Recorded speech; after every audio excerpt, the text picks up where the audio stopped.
Jeff, I want you to know, before we leave you on stage. Don't leave me. Well, the band's here. The band's here. Oh, okay, good. Okay. Oh, here, look at that. Somebody brings you coffee. See, that's how you know you've arrived. I asked for coffee. They say, get it yourself. It's liquor. That's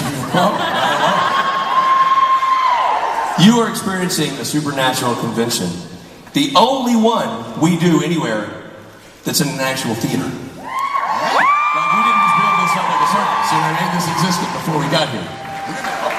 Yeah, and that just opened up today or yesterday. It was closed. It was closed like that, and then they opened it up. Ah, the golden oval of awesomeness back there. That was my nickname in high school. Ladies and gentlemen, Jeffrey D. Morgan. Ladies and gentlemen, loudly freaking swaying. God, I miss you guys. Just kind of want them to be behind me all the time, just like walking down the street. Talking to my wife, getting yelled at by my kid, just have Loud and Sway kick right in. How are we? Awesome. Huh?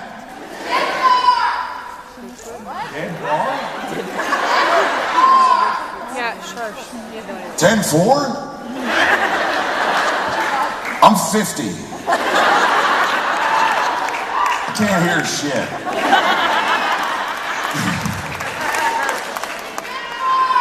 It's still not helping. Sounds like 10-4. You are awesome, Jeff.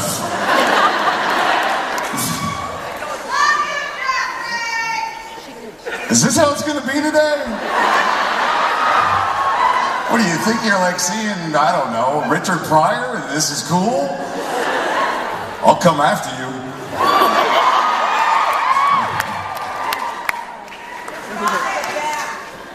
Still talking back there. Somebody give him a mic. No.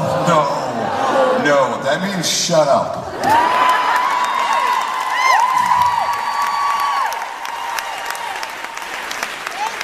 Nothing off. Whoever's back there at 10-4, and if you want to ask a question, you can stand in line. Tell me 10-4. Should we just start with questions and not waste any time with my horrible comedy routine?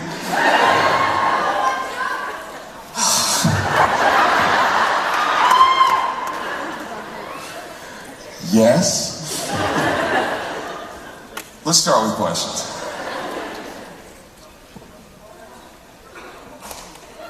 Or not, or I'll just freestyle. I don't know what they're doing. Okay. Hi, sweetie, how are you? Good, how are you? I'm blessed. Okay, I've been following your career, and you've actually made me watch some shows that I really didn't want to watch. I've done shows I didn't want to do, I get it. Well, I kind of stopped watching The Good Wife in the second season, then I heard you came, and I had to come back and watch it. Yeah. Well, thanks for coming back and watching. Well, everything you're in, I usually try to watch. Oh, you are blessed. I tried to watch Walking Dead, and it lasted for a season or two. Yeah. Now you're Negan, and you're going to make me watch. I'll maybe make you watch for one episode, and then you might be done. No. If I watched the movie with you and Hilary Swank when you were chasing her around in the building. The Resident. The Resident. The Resident, yeah. If I watch that, I'm pretty sure Negan is not going to scare me. You have no idea. That was nothing. But continue. My question is, how long am I going to have to watch Walking Dead?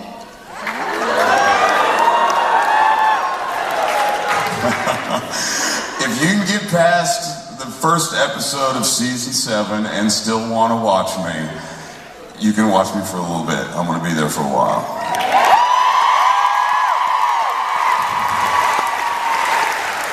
Negan is still alive in the comic books, and I want to say in the TV show world, we're like on episode or comic book 100, and it's like 156 in the comic book, and Negan's still alive. So if you do that math, that adds up to at least a few years on The Walking Dead for Negan.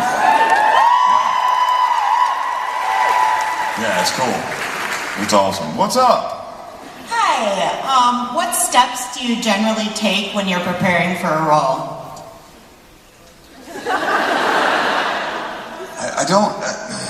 I guess it depends on the role.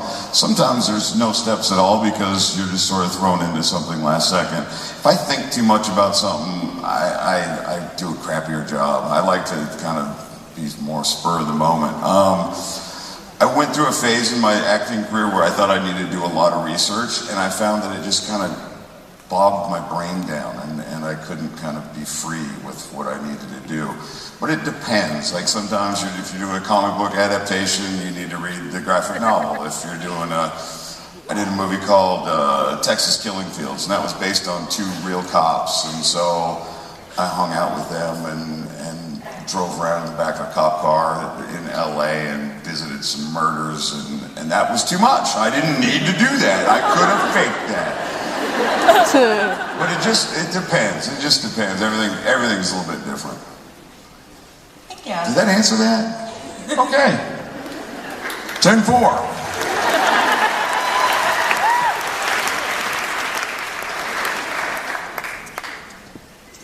Hello again.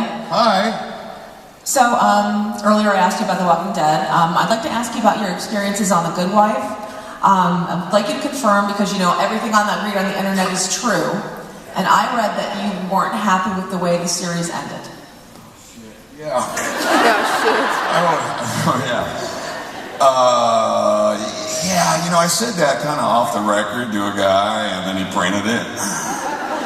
Needless to say, Good Wife people were thrilled that I had an opinion that wasn't positive. I didn't love the ending. A lot of people did. Yeah, I didn't love it. But as that article stated, that was me kind of being selfish with a character that, you know, I wanted to end with some sort of dignity, or I don't know, a closing of one of the many storylines that they opened up and it never closed. So. Did you have any idea about where the storyline was going to go? No, nothing. I did that show, 1, because it's been such a good show for so many years. 2, Juliana's a good friend of mine, and 3, it was in New York, and I spent so much time away from my family. It was an opportunity to be home. I'm glad I did it. I loved working with Juliana. She was awesome, and the whole cast was awesome. But I was very confused by the ending of this show. I just was, you know, and just mostly because I'm an asshole and wanted it to be about me, and it wasn't, which is incredible. I can tell you, I didn't like the ending either. Well, I just would have liked to have seen something kind of come to a conclusion, in one way or another. Agreed. I thought that this opened up more questions and expected the audience just to walk away skipping, and that's a hard deal. Sorry, Robert Michelle King. He said it again. Call his agents. Ungrateful bastard. Such is life. Hi. Hi. I was wondering, with acting, you often have to do a lot of things where you're like talking to people who aren't there, or like doing things that aren't necessarily the same correlation on the camera. And I was wondering if ever you are sitting there thinking about it, that out of context you look ridiculous. And I was wondering if there was any time that you like really. Every second of every day. Right now. It's kind of just what we do. I don't know. I've never done like a movie like with it's all green screen where like a big dinosaur is going to attack. Mostly because I think I would just giggle my ass off. I don't know if I could keep a straight face that long, but I don't know. If you do one of those bad shows we were talking about earlier, you feel embarrassed constantly. Like, oh, I can't believe I did this. Oh, just money. Just need money. But hopefully most of the stuff that I do, I don't get embarrassed about. And at least at this point in my life, I did an episode of Star Trek a long time ago. Yeah, whatever. It was all prosthetics, and it was miserable, and there's no way in 20 million years you'd ever know it was me. Ever, ever, ever. And I wanted to quit acting. After 1 week on that show, being in prosthetics, being a snake reptilian boy, I was like, I am done. And then like 2 weeks later, I got Supernatural.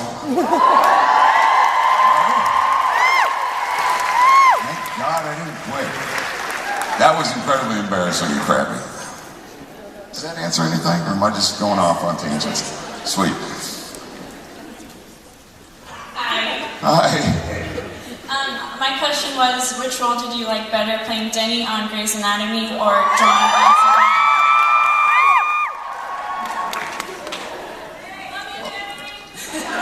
I gotta remember where I am. They were both at the same time, and they were both super awesome because they were vastly different. And it was kind of the beginning of me having a career after being an actor for 25 years. I mean, understand that was, 12 years ago now, that both shows happened simultaneously for me. So to pick one or the other is crazy. They were both awesome because, for one, I got to show that I could act a little bit because it was two different roles. John and Denny are completely different things. And I just felt so lucky to be working at all. You know, I spent, like I said, 25 years of not being able to pay rent. You know, it was a struggle to keep dog food in the bowl, much less food on my plate. So, you know, it was just, I was really lucky to be on two such awesome shows at the same time. It was just a pure luck, I think, you know? So I can't pick one out of those two.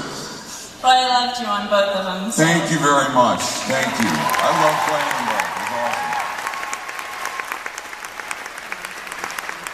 It was awesome. It's a big ass stage.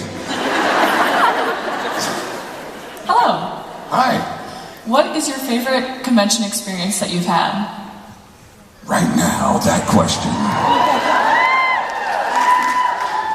You know, I think my favorite one was the Vegas thing because it was my first supernatural convention ever.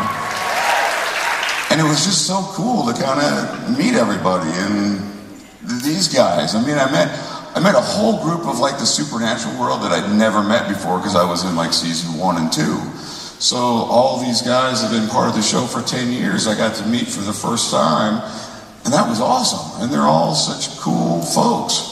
It's a big, huge family, so to kind of come in and meet everybody and be Daddy Winchester for a couple days again. It's a cool deal. So that was probably my favorite. I've done it. This is my third now. And I wish I could do more because it really is. It's so great seeing everybody, and you know, everybody knows how I feel about the two idiots that are in the show. So to hang out with them, you know, we were out all night last night playing bocce ball and drinking beer and all the stuff I said I wouldn't do because I had to work all day today. We did. It was great. And so I think that my favorite experience is probably the first one because I felt like, oh, this is what I've been missing for the last 10 years. What an idiot I am. 10-4?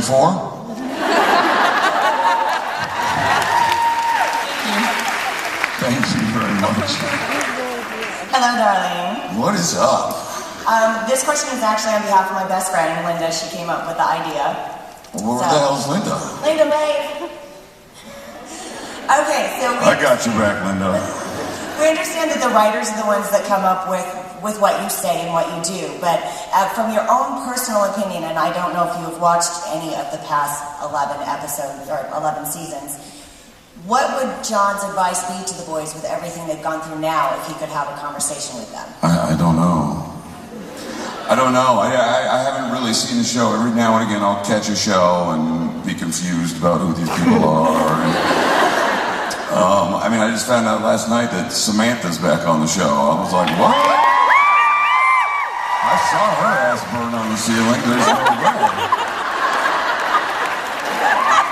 I guess my advice is, yeah, anybody can come back.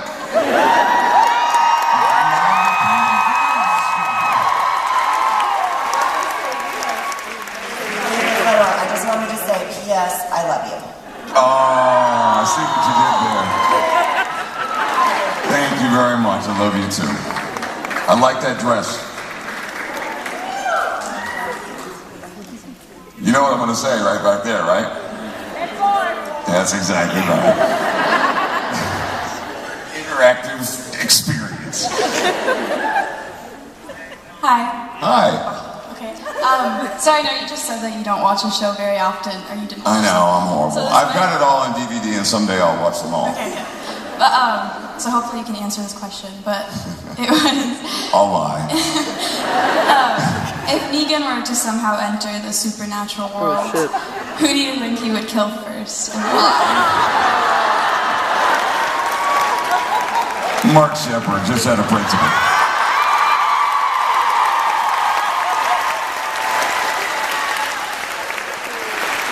Mark Shepard somewhere right now backstage just like, fuck him. Fuck him. I thought he was my friend. Hi, Jeffrey. I love you. Oh, thank you. I love you too. Actually, my question is for my girlfriend that's way up there. What's up with all the friends not wanting to ask questions? Carmen can't. Oh, lottery. Congratulations. So Carmen is not able to walk down here. And if you could wave and say hi to her. Yeah, where is she? She's over there. Oh, I got her. Yep. Hi. And You're going to get your question answered. Carmen's question is, would you rather play a villain or a good guy? Well, right now I'm in full-on villain mode. And I'm having a blast. I mean, you saw what I did there. I just dropped the F-bomb again.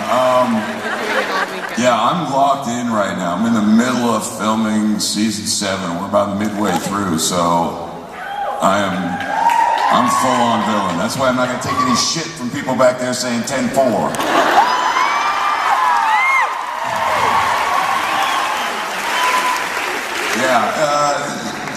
This has been an extraordinary experience being on The Walking Dead this year, and this role in particular is probably the hardest, most fun, kind of all-in-one, don't sleep craziness that I've ever experienced, but it is something. I mean, I can't stress enough that if you were one of those people that were all like, oh, fucking cliffhangers, you're gonna be really wishing that the cliffhanger never ended after you see the first episode back. So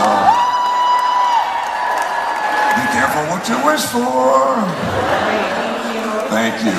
Villain is the answer, by the way, in case I missed that part of it.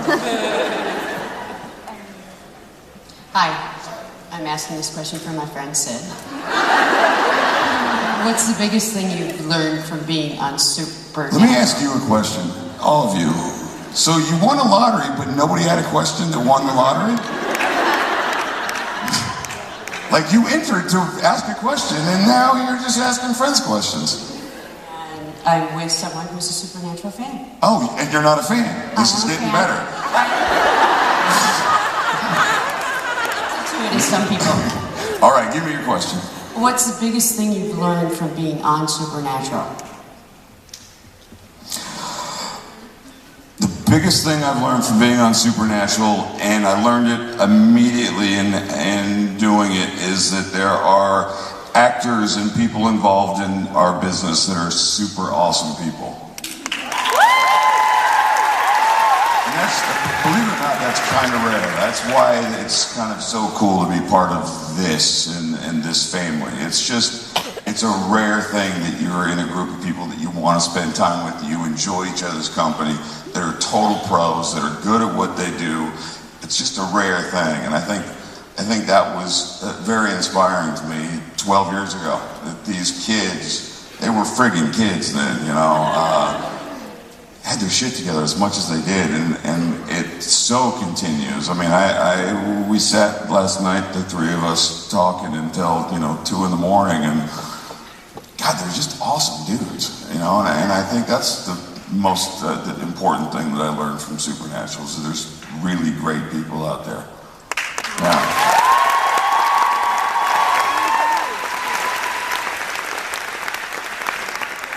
Hi. I love you very much, and I enjoy every what's it called? Every movie and show you've done. Oh, thank you. My question is, what brought you to act into movies and shows? It was a total accident. I was living in Seattle, and I made a living. I paid my bills by construction work and painting. And I used to sell paintings at bars that my friends that were musicians were playing at. And those musicians turned out to be like bands like Nirvana and Pearl Jam and Alice in Chains. At that time, we all were like sucking in life. I mean, we couldn't pay bills, and because I had zero musical talent, I remember once my friend put me in his band because I looked cool, and I played the synthesizer, which at that time was a thing. But all I could do was like wind, so I would play I would do the intro of the songs just like, and look cool. I did like 3 shows with them, by the way, and I sucked. And so I had a friend at that time in Seattle that was an actor moving down to LA, and so I drove the U-Haul to Los Angeles, figuring I'd be gone, 2 weeks. We'd just party our asses off. We'd never seen Sunset Boulevard or anything, and I met a casting director who said, you should give this a shot, and I had nothing else going for me. I'm like, all right. And I got a guy named Roger Corman. He did like 900 movies a year for a budget of like $50. I got a lead in a movie that he was doing, and I played a killer pimp. Yeah, it was awesome. And I didn't know what a mark was, or I didn't know anything. I'd never done anything, and that was kind of my first experience, and I got that movie right away, so I thought, this isn't hard. I mean, I just got the lead in the movie. I remember like driving down Hollywood Boulevard with a camera mounted to a convertible Cadillac thinking, this shit I'm gold, man. Let's pick out the house in the Hollywood Hills. Got to 25 years later, and I'm fucking wearing the Zindi reptilian mask in Star Trek. Thinking, oh boy, I shouldn't have put my eggs in this basket, boy. And that was kind of how it started. And then I went to, there was an acting coach named Howard Fine, and I couldn't afford his classes, so I used to sweep up. And I got kind of an introduction to what acting was supposed to be, and I just loved it. And once you kind of get a taste of it, if it's in your blood, it's in your blood, and that's kind of how it was for me. And that was it. I fell in love with it. And thank God it worked out, because I don't know what I'd be doing right now if it weren't for the fact that Supernatural and Grey's Anatomy popped up finally. Thank you so much. You bet.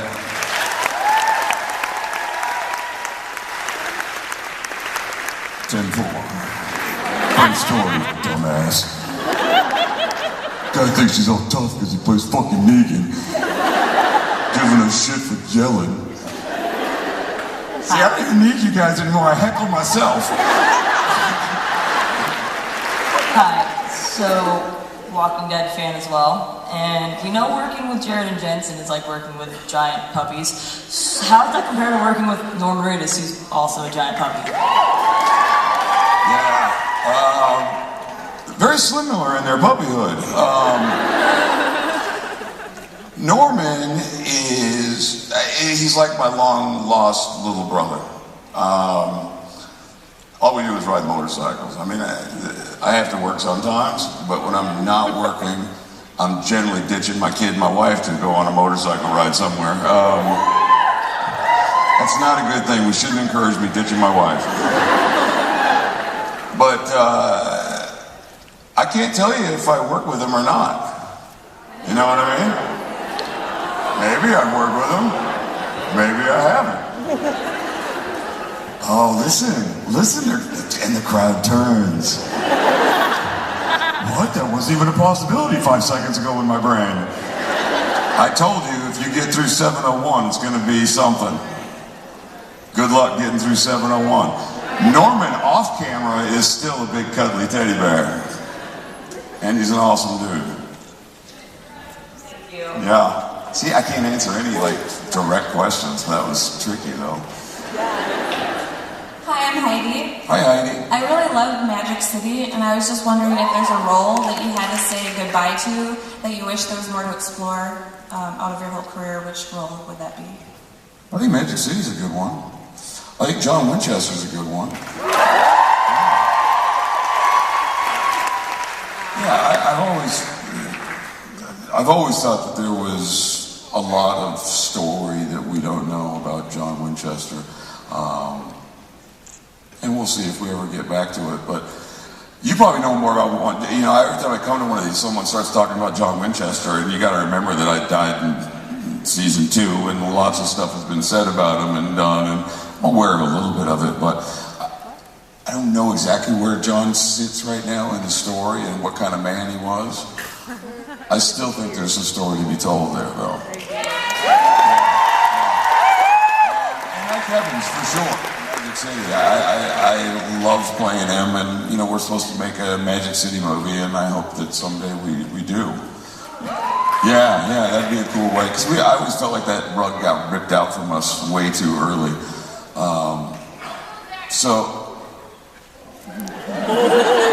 The losers. Losers? Yeah. Yeah, we've talked about losers before. Yeah, that one hurt too. Yeah, there's a couple. Yeah, Clay was a good one. So let's go with those 3. Let's go John Winchester, Losers, and Ike Evans. Thank you. I've got a lot of regrets.